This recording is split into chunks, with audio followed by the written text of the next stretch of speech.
Picture this. You walk into a courtroom facing a stack of misdemeanor traffic tickets, expired license, no insurance, an improper plate. Nothing that should end with you in handcuffs. But by the end of this hearing, that's exactly where this man is headed. Not because of the tickets, because of what he said next. Today, we're breaking down a real courtroom exchange out of a Michigan municipal court, City of Detroit versus James Earl Garner. And honestly, this one escalates faster than almost anything we've covered. The defendant walks in facing a pile of driving-related misdemeanors, each one capped at 93 days and a $500 fine. Small stuff, in the grand scheme of the legal system. The kind of case that usually wraps up in 5 minutes with a plea deal. Instead, what we get is a masterclass in what legal commentators call the sovereign citizen defense.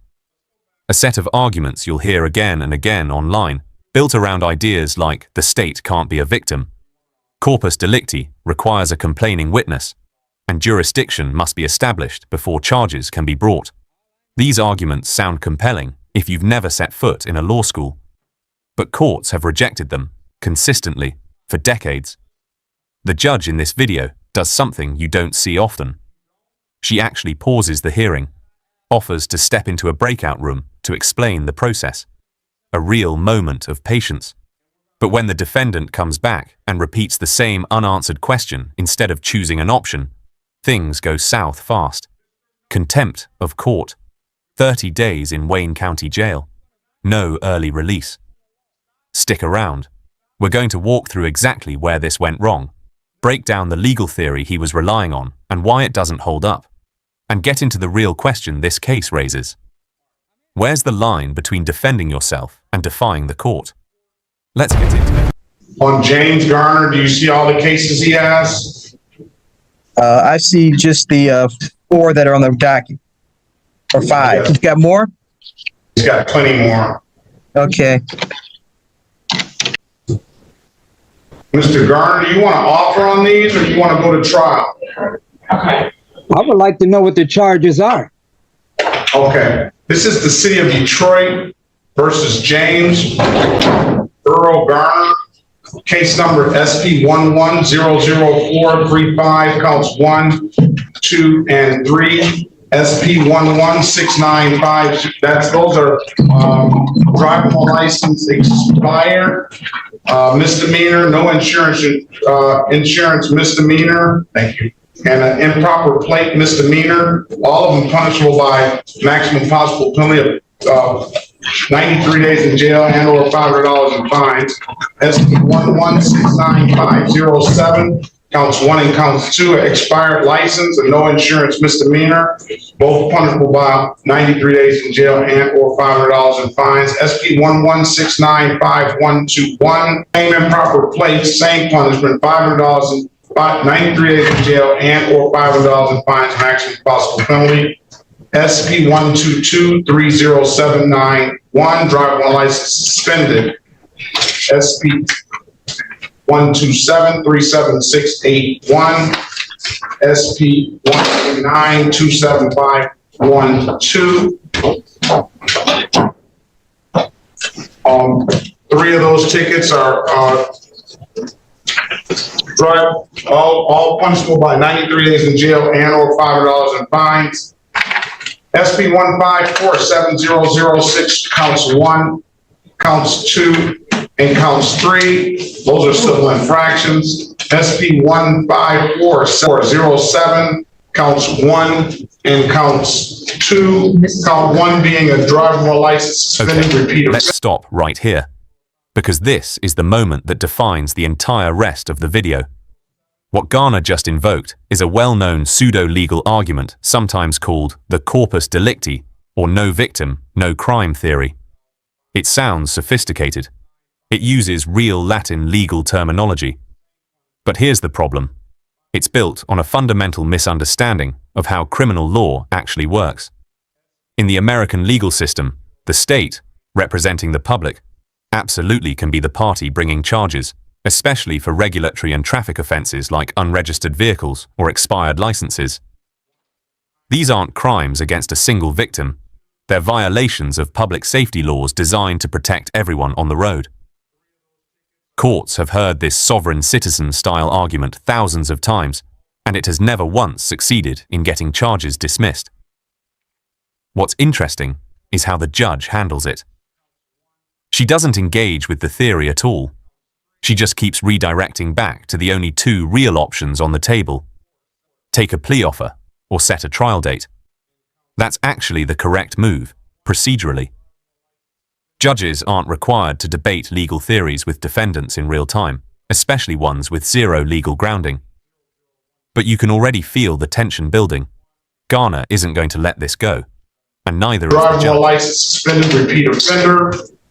This one is in warrant status, probably an old case that he didn't pay, SP 800104, counts 1 and counts 2, 1 being an unregistered untitled. He owes $1,194 on that. And SP, and count 2 of that is a drug while license improper. It looks like he has a $114 fine on that. State of Michigan versus James Earl Garner, case number SX 362685661. That is a drug while license expired. And that will be $500 maximum possible penalty, 93 days in jail and or $500 in fines. Appearance for the record, please. Sherika Harris on behalf of Mr. Garner. Mr. Garner, please state your name for the record. First off, I do have a couple. You got to state your name first. You got to state your name first. No, Let's start there. Wait a minute, Ms. Harris. Wait a minute, Ms. Harris. I think Mr. Garner is going to represent himself. Am I This correct, right Mr. here Garner? is the moment a lot of viewers are going to argue about in the comments. The judge just did something genuinely generous. She stopped the proceeding, offered a private breakout room to explain, in plain terms, what his actual options were. That's not something every judge does. It's a real attempt to de-escalate and get this defendant back on track without punishing him for representing himself. And yet, when they come back on the record, Garner picks up exactly where he left off. Same unanswered question, same jurisdictional argument, no actual answer to the simple binary the judge laid out: plea offer or trial date. From the judge's chair, this isn't stubbornness about legal philosophy anymore.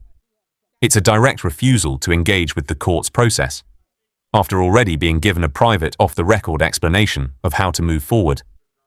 Here's the question we want you to sit with. Was the judge right to interpret this as defiance rather than confusion? Or should more patience have been extended, given that Garner was self-represented and clearly did not have a legal background? Drop your take. Himself. Am I correct, Mr. Garner? I'm representing myself in what? I mean, I'm confused about what's actually going on. First off, Fine on that. who's alleging these charges? That's what I'm curious about. State of Michigan, City of Detroit. Okay, well, if that's the case, there's a common law principle that states that for there to be a crime, there must be a victim, corpus delicti. The state cannot be the injured party. And in the absence of a victim, there can be no crime. 3 of those. We want to do it. Withdrawing my name from the record on that one. Thank you. I know. How do you want to proceed, Mr. Garner? You set the matter. I'll enter a not guilty plea on his behalf. Give him a $0 bond. Either set the matter for trial or I'll wait for the city to give you an offer. What do you want to do? Well, the court haven't even established jurisdiction. I mean, in order for jurisdiction has to be established first, and there's no jurisdiction established. And once jurisdiction is challenged, that must be settled before charges can be brought. All right. Do you want to put that in a motion, sir? As far as I'm concerned, any and all charges must be dismissed because there is no complaining witness. And the state cannot be. Well, if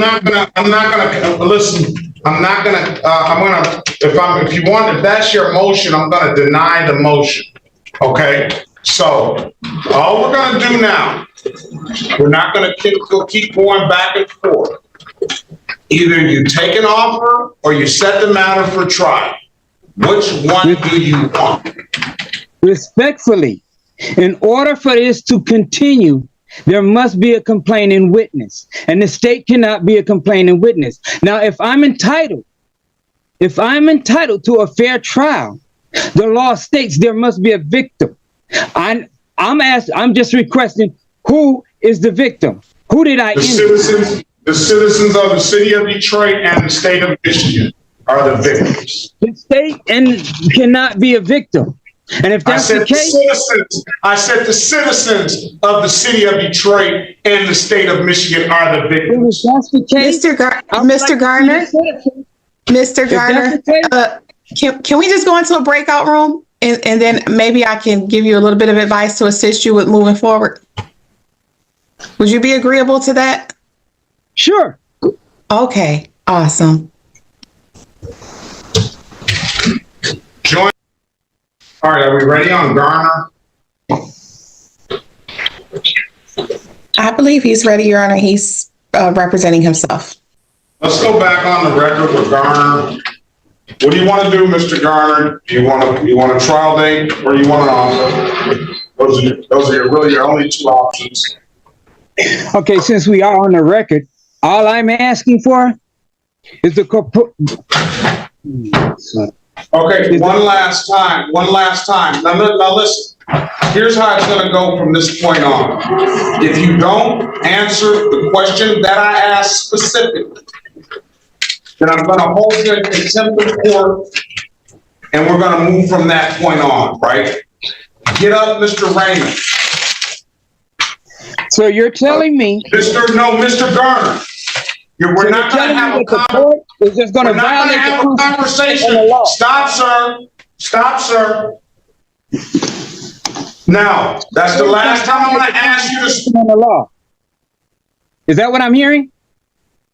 All right. I'm asking. I'm gonna hold Mr. Garner in contempt of court.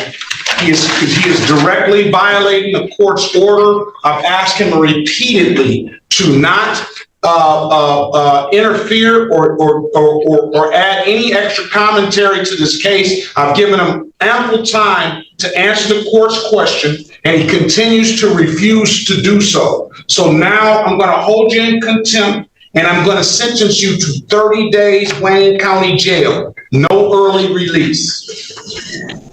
So that means that the court is just going to violate my rights because I'm defending myself? Is that what I'm hearing? 30 days, Wayne County Jail. No early release. So I have a question.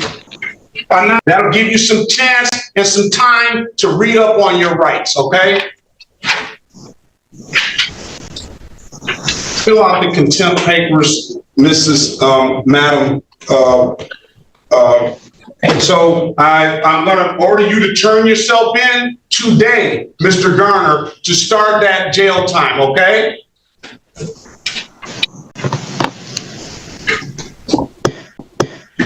So I have a question.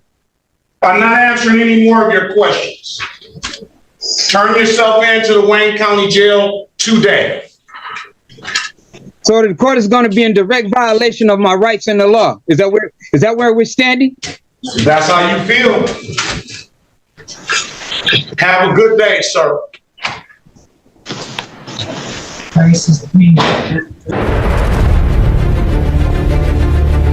So let's tie this whole thing together.